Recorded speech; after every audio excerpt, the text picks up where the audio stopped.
Tell us about exoplanets and NASA's Exoplanet Exploration Program.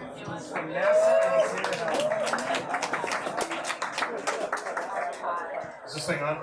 Yes. I'm from the government. I'm here to help.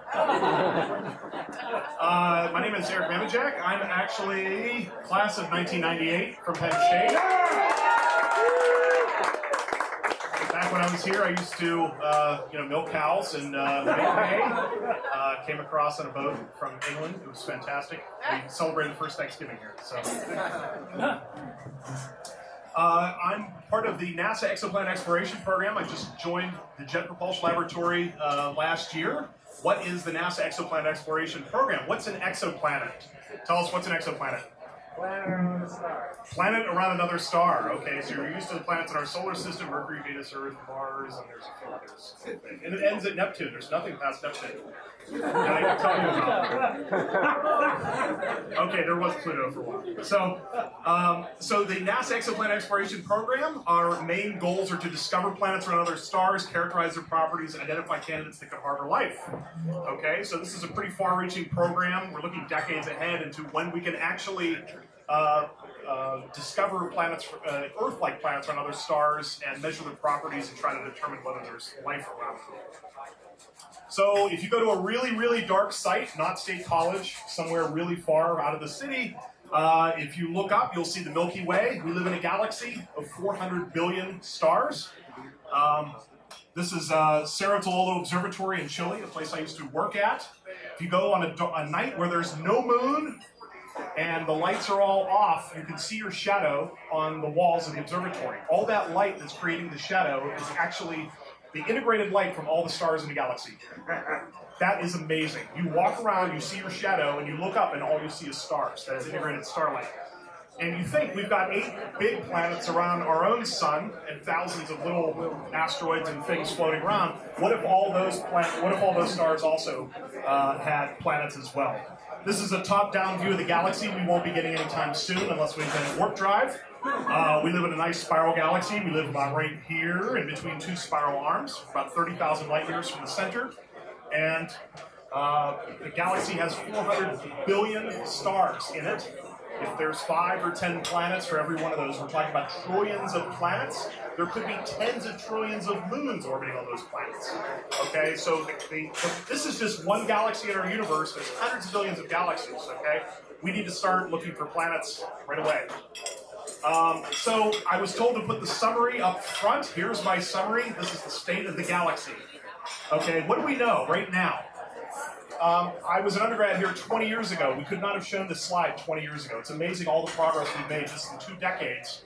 Astronomers can now tell you statistically nearly every star in the sky probably has at least one planet around it, and probably many planets around it, okay? The sky is full of planets. Human beings had speculated this spot for centuries. People got burned at the stake in the 1600s for this, Giordano Bruno, speculating for this very idea of planets orbiting other stars in the galaxy. Most of the sun-like stars we think have at least 5 planets, so our system is probably pretty similar. 2 of the most common types of planets don't even exist in our solar system. This is one of the most bizarre results of the last decade you may not have heard of. There are things called super-Earths and things called sub-Neptunes. These are our categories for these things. Things intermediate in size between the Earth and Neptune. Those are 2 separate classes of planets, and they seem to be the most abundant in the galaxy, statistically, and we just don't have them in our solar system. There doesn't seem to be anything intermediate between the Earth and Neptune. So there seems to be things that are about the mass of the Earth that can get about 10 times larger in mass, okay? Add some gravity and it'll affect your, falling out of planes and parachuting and things like that. And there's things called sub-Neptunes. There's things that are like Earth, but they have big, puffy hydrogen and helium atmospheres, okay? These are actually, statistically, the most common types of planets in the galaxy, so far as we can tell. They don't exist in our solar system. Our solar system is a bit weird. Planets seem to form over all types of stars: mass, luminosity, chemical composition, whether they have companion stars or not. Most of the stars in the sky have other stars orbiting them. We live in a system with just one star and a bunch of planets. Okay? This is another thing we can tell. The planets seem to be everywhere. They're like cockroaches. Everywhere you look in the galaxy, there's planets. Okay? The other thing we're finding recently the frequency of planets that are sort of like Earth, at least in terms of their mass and their size. Okay, we don't know about their surface and whether they have oceans and atmospheres and stuff. Just in terms of their mass and their size, it seems like for every star you look at, about half of them have a planet within about a factor of 2 of the size and the mass of the Earth, orbiting at about the right distance where you might allow liquid water. This is amazing. Okay? Again, I could not have shown, if I showed this slide two decades ago, it would have been blank. It would have been like, there's planets around pulsars and there's a couple of hot Jupiters and that's it. Okay? So there's been a lot of advance here with exoplanets. You've probably heard a little bit about tonight about the habitable zone. This is my cartoon for the habitable zone. What we're really interested in, we want to find planets that are Earth-like. Okay, planets that are within between about 50% and maybe 150% of the size of the Earth, and they orbit at distances where you can have liquid water on the surface. Can they retain an atmosphere? Can they retain liquid water? Everywhere on Earth where we see liquid water, there's life. Okay, except Canada. If you go too close to the star, you get too hot. You get Venus. Venus probably looked like Earth 4 billion years ago. Okay. That's what happens when you get a runaway greenhouse effect. Venus is now a hellhole, kind of like Phoenix, with 90 atmospheres of carbon dioxide in the atmosphere. Plate tectonics is shut down. The oceans have evaporated away, and the hydrogen has left the system. If you go too far away, you have Mars. Okay, it's too cold, it's too dry. So there's kind of this just right zone right now where the Earth is, at least for the next 5 or 10 years, depending on how the elections go. Okay? So if you go back, the first planets outside the solar system were discovered actually in 1988. It's a little bit dated. Nowadays, if you go back in the literature, the first planet was discovered on Gamma Cephei in 1988 by Campbell, Walker, and Yang. They should have gotten Nobel Prizes for this, okay? They were able to detect the first planet around a star, kind of similar to the sun. Very quickly in the early 90s, we started finding planets around pulsars. We found Jupiter-like planets orbiting very close to their star, which is mind-boggling. Why do Jupiters belong close to their star? We found the first transiting planet, the first planet that passes in front of its star that we can really study around 2000, 1999. And then we started finding planets through other techniques. And what this plot is showing you, this is logarithmic on the y-axis. This is year 1990 up until about now.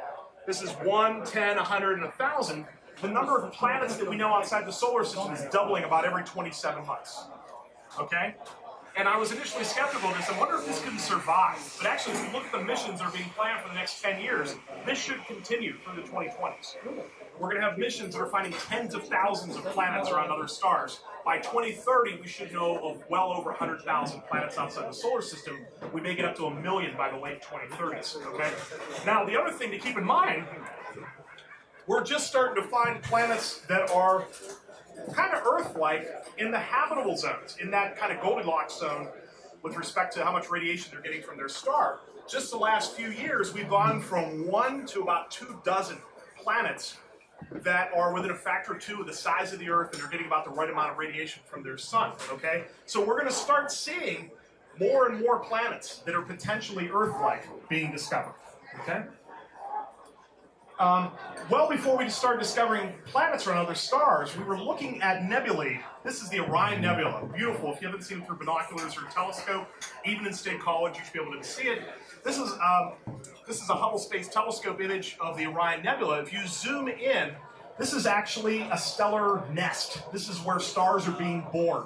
Stars are collapsing out of interstellar gas. Stars form wherever gravity wins out over gas pressure and magnetic fields. Okay? If you think of an engine, you compress gas and it wants to heat up and expand. These are the regions in space where gravity wins out and allows gas to collapse and form stars. The runts of that system, the sort of remnants of the star formation process, are planets. About 0.01% of that stuff that goes into the star ends up forming planets in orbit around those. These are Hubble Space Telescope images, and what you're seeing, these are baby pictures of stars forming planets. This is right now in the Orion Nebula. You take Hubble, you go look at the Orion Nebula, you see thousands of these things. Each one of these little blobs that look like tadpoles, these are hundreds of times the Earth-Sun distance in size. Each of these is a little solar system forming. You see the little blob of gas and dust that's forming planets. They're everywhere. This is one nest. This is one nebula that's forming thousands of stars. There's thousands of these nebulae in the galaxy forming stars right now. Okay? So the formation of planets is a very natural part of the star formation process. How do we find planets? You just heard two great talks on how to find planets. I won't spend too much time on those. This is one of the techniques. This is Doppler spectroscopy that Jennifer told us about. Basically, we're looking for the Doppler shift in a star. Only in the last 30 years have we been able to measure the motions of stars down at the meters per second level to be able to detect the gravitational tug of a planet pulling out its star. If you want to detect an Earth-like planet around a sun-like star, you need to be able to measure the motion of a star at the 10 centimeter per second level. That's this. Okay, so take something 300,000 times the mass of the Earth, moving at that speed. Can you measure that? That's the challenge for the next generation, so get to it. Right now, we can detect Jupiters, we can detect Earth-like planets that are very close into the star. What we really want to be able to do is detect Earths far enough away where they can have liquid water. This is direct imaging. Why don't we just point a telescope at a star and say, "Oh, there's the planet"? The problem is, if you want to find an Earth-like planet around a sun-like star, the planet is 1/10 billionth of the brightness of the star. And so, even if you're in an atmosphere, if you live on Earth, we love our atmosphere, we love breathing. It's one of the best things I can do. One of my talents is breathing. You're at the bottom of an atmosphere. The atmosphere actually causes the light to change its path a little bit, and you get this thing called seeing. There's technology for trying to de-twinkle the starlight, right? You see stars twinkling, but you need to be able to twinkle it to be able to see something that's 10 billion times fainter than the star. Right now, the best hope for that is going to space. Okay? This is a phenomenal image. This is an animation of, this is based on data from the Keck Observatory. This is a young planetary system that was discovered about 10 years ago called HR 8799. I resent what the previous speaker said on naming. I'm the chair of the IAU working group on star names. Literally, like both of you. We're doing the best we can. Okay, so we've got about 200 or 300 names now. We're incorporating names from other cultures and stuff. You'll hear about those soon. You got off a lot of stars. There's just a few 100 billion stars, so we're going to be getting to some unpopular names pretty soon. What's your name, sir? Robert. Yeah, you'll be last. So this is HR 8799. I love this animation because this reminds me of Galileo seeing the satellites around Jupiter for the first time. In 1610, Galileo was one of the first users of the telescope, which was invented in sort of the Silicon Valley of the Netherlands. There's a few people that were all kind of creating telescopes around the same time. And Galileo's like, dude, we should look up with those, okay? And all of a sudden, he's like, yeah, there's craters on the moon, and I can see phases of Venus, and oh, there's moons around Jupiter, okay? It's phenomenal now, 400 years later, we can actually image stars. This is using a large ground-based telescope. This is 4 giant planets orbiting a star called HR 8799, and we can trace out their orbits. We're seeing it at John.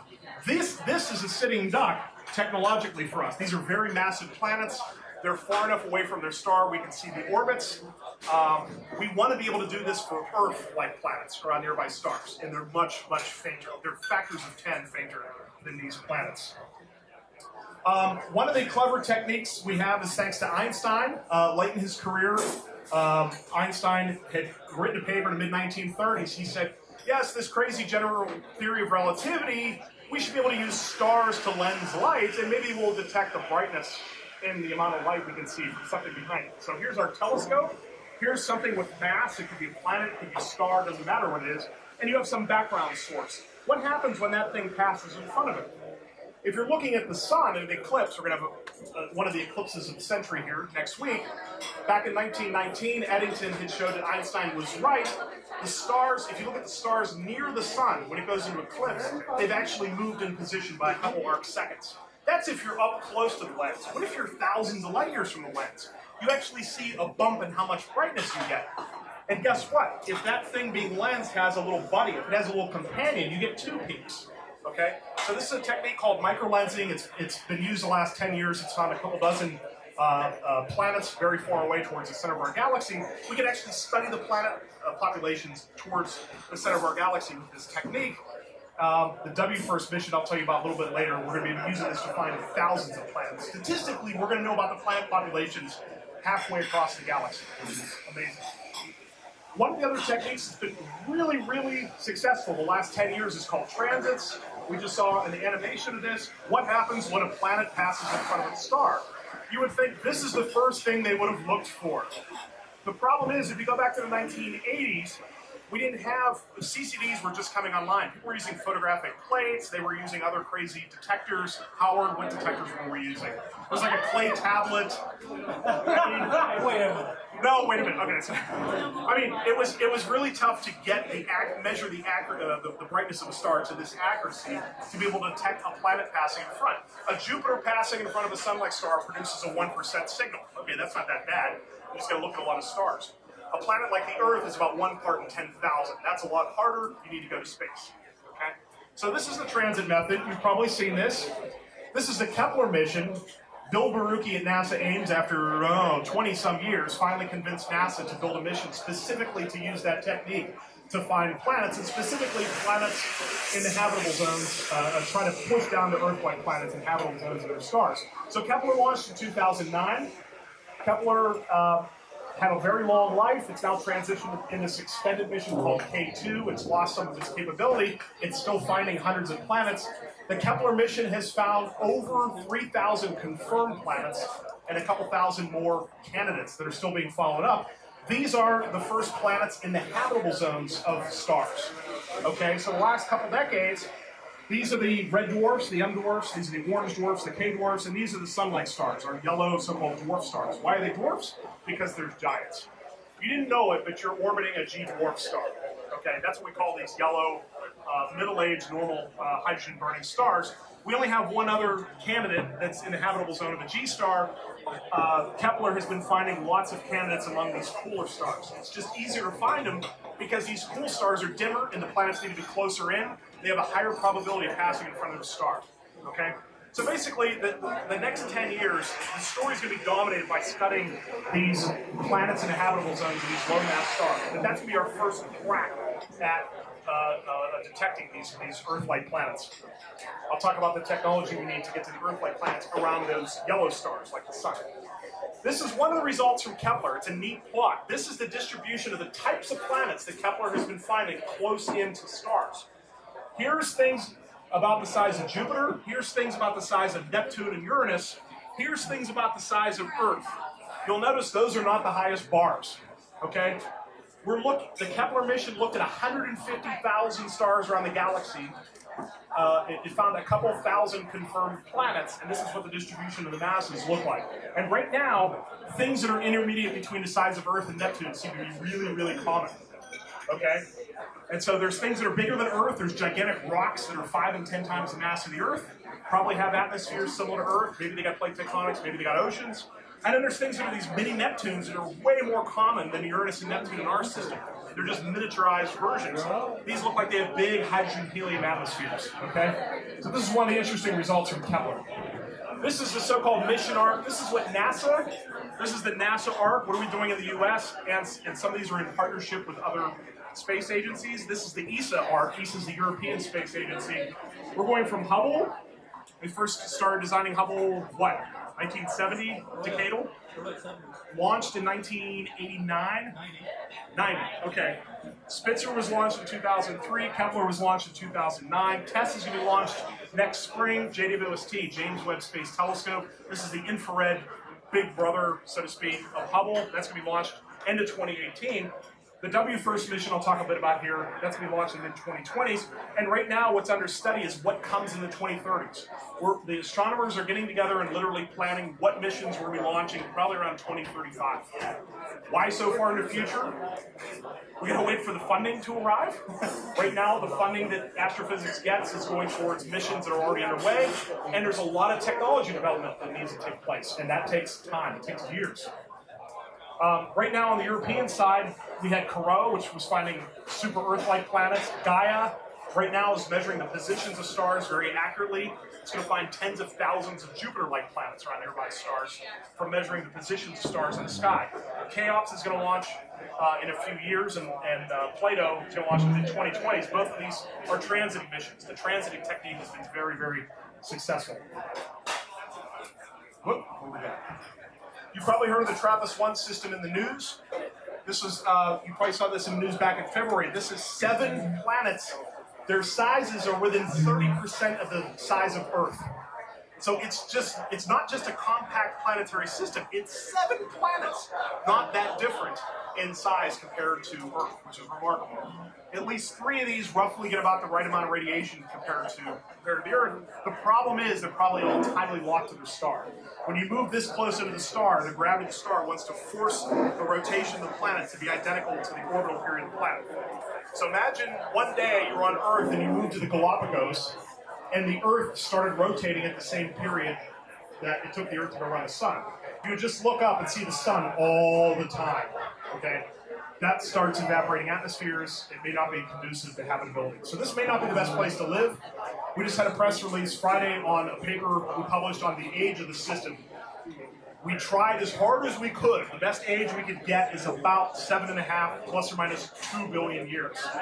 So all we can tell you is this thing's older than the sun, but younger than the universe. 1 sigma. And believe it or not, for a single star like this is a single faint star. That's about as good as you can do. So all we know about the TRAPPIST-1 system in terms of the age is it's old, just like Jason Wright. Now, the Spitzer Space Telescope, there was a ground-based robotic observatory that looked at the Spitzer system, detected the first 2 innermost planets. Then they got time on the Spitzer Space Telescope. This is an infrared space telescope. And they were able to stare at this system for a long time. This is what they saw. All these dips. This is the brightness of the star as a function of time. Dip, dip, dip, dip, dip, dip, dip, dip, dip. There's 7 planets passing in front of the star, okay? And so they can measure the periods very accurately. And the interesting thing is they're all ratios of each other's orbital period, similar to Jupiter's satellites. They all orbit very, very close into their star. You could compress the entire TRAPPIST-1 system that we know of well inside the orbit of Mercury. The TRAPPIST-1 star is only about 10% of the size and the mass of the sun, and it's a few billion years older. Okay, it'd be a cool place to see. If you go there, it'd be like you look out and instead of the full moon, you would see these red moons. Except those aren't moons; those are actually the other planets in the system. They would get close, similar to Jupiter. The moon in our system. Oh, it looks like the animation is not going to start. This is a couple of missions that are coming up. This is the TESS mission. This is the transiting exoplanet surveyor. What's it called? Survey satellite. Okay. This is going to be launched in March of 2018. This is going to look at most of the sky. It's going to find a lot of the planets that are transiting in front of bright stars. Okay. This is James Webb Space Telescope. This is not to scale. This is a very small telescope. This is a very big telescope. This one's about 6.5 meters in size. It's going to launch, actually late 2018. It's a little bit out of date here. This one will be able to study the atmospheres of transiting planets. When a planet passes in front of a star, some of the starlight is going to pass through the atmosphere of the planet, and we'll see absorption, just like Jennifer was talking about with absorption in the star's atmosphere. We're going to see some absorption in the planet's atmosphere. So James Webb will be able to look at some of the nearby transiting systems. This is the W-FIRST mission. This one's in phase A right now. This is under study. It should be launched around 2026 or so. This one's going to find planets through a few different techniques. It's going to stare near the galactic center at fields that have many, many, many hundreds of thousands of stars, and it's going to be looking for these microlensing events. What happens when a star with a planet, or just a planet all by itself, maybe a rogue planet, a runaway planet, passes in front of a star? It should be able to detect a few thousand of these over a few years. It's also going to have a coronagraph in it to be able to internally blot out the light from the star and see faint planets passing in front of the star. They may be able to image some Jupiter-like and Neptune-like planets around nearby stars. One of the concepts, W-FIRST should launch around 2026. One of the ideas is to launch W-FIRST with a star shape. Okay, as a separate, this animation shows 2 missions together. We couldn't launch this thing separately. We could launch a large sort of sunflower petal-shaped spacecraft that you can situate a few tens of thousands of miles away from the W1 mission and blot out the light from a star. And what you should be able to do is see things that are 1/10 billionth the brightness of the star. If that launches, we might be able to actually image Earth-like planets before 2030. Okay? If they don't do Starship Rendezvous, they may need to wait until the mid-2030s when they launch a larger mission. But right now, this looks like it may be the fastest way to image an Earth-like planet. This is actually real. You're thinking, oh, how big does a star shade have to be? Oh, the size of a baseball field in space. We actually have experts in origami at the Jet Propulsion Laboratory. I am not kidding you. How do you put something like this in the fairing of a rocket? A rocket's like a can on top of a bunch of explosives. And it doesn't get any bigger than about 15 feet. What can you cram in that can? And so whatever opens up in space, like a big umbrella, you need to be able to furl it up. And so we actually need to think about how compact you can make one of these star shades. And it has to have a very specific design to be able to block out most of the light from the star to get down to that 1 to the 10 billion level. You can't just launch a disk. If you launch a big circle, that doesn't get you down to the right level. So this is research going on now at the Jet Propulsion Laboratory. These are telescope concepts for a few missions we're looking at for the 2030s.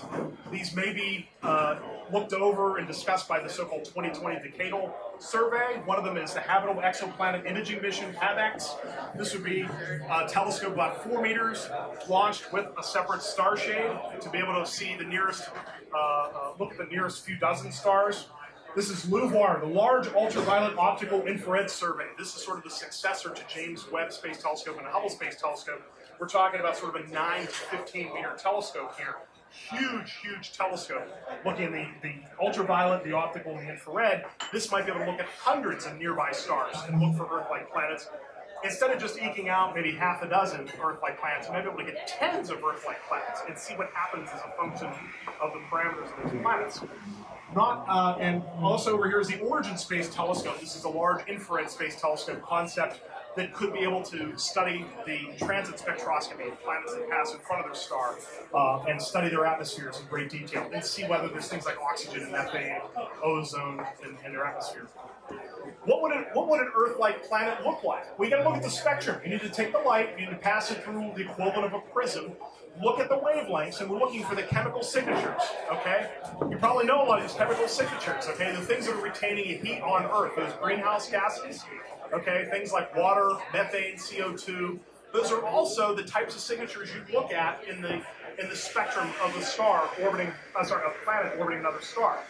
So to go from the visible into the infrared, you look for things like, you can actually see the blueness of the sky, okay? The Rayleigh scattering of molecules, nitrogen and oxygen in the atmosphere of the planet. You're looking for oxygen, you're looking for ozone. There's a spectral feature due to vegetation, okay? If there's green stuff growing there, photosynthesizing. There's absorption features due to water vapor. As you go out in the infrared, you start picking up carbon dioxide. Okay, why do we care about carbon dioxide? It's so good at absorbing light in the infrared. Okay, there's also methane out in the infrared. Okay, so we want to see the pale blue dots orbiting nearby stars. We want to take their spectra and see something like this. The first one is probably not going to look this clean. This is like if you get a spectrum of the Earth from nearby, you get lots of light to look at. Realistically, we're going to be looking at something much, much more noisy. Something that may take weeks for a large telescope to look at and to integrate the signal. But don't be surprised if you're reading whatever the equivalent of a newspaper is. I guess newspapers will be gone in the 2030s. Whatever arrives through the internet in your head by the 2030s, you may see a spectrum that looks kind of like this. It's actually the spectrum of the first Earth-like planet around a nearby star. So I'm going to close it there. I just want to point you to a couple of websites. This is the NASA Exoplanet Exploration Program website, exoplanets.nasa.gov. The database for the exoplanets is exoplanetarchive.ipac.caltech.edu. I showed you some slides from Kepler and K2 missions. That's at kepler.nasa.gov. And there's an app you can fly around the stars in our galaxy and go visit the exoplanets. It's called NASA's EYES, and there's a program called Eyes on Exoplanets. So go to eyes.jpl.nasa.gov. Thank you very much. I'll take some questions. And there's some posters here we have to give away at some point, so I don't know when you're planning on that.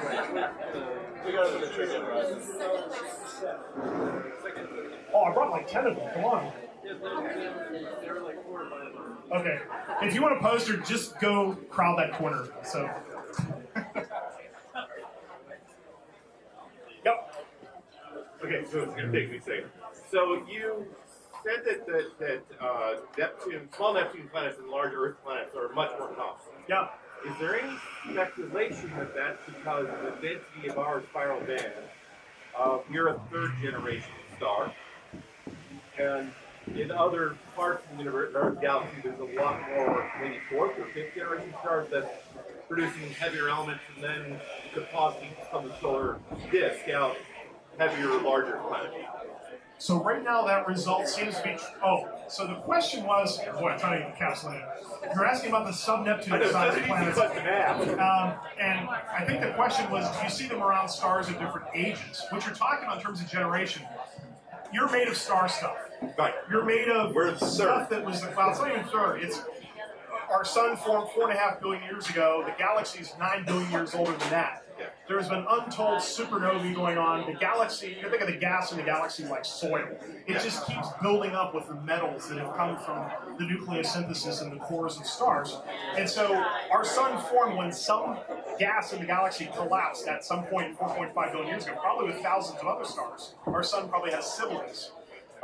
And it was just capturing all the elements at the time that were just floating around in interstellar medium. Okay, but there was probably 8 or 9 billion years before that where there was no solar system where those planets out. Okay, this result about the Neptune, sub-Neptune planet super-Earths, it seems to be independent of the age of the star and the metallicity star so far.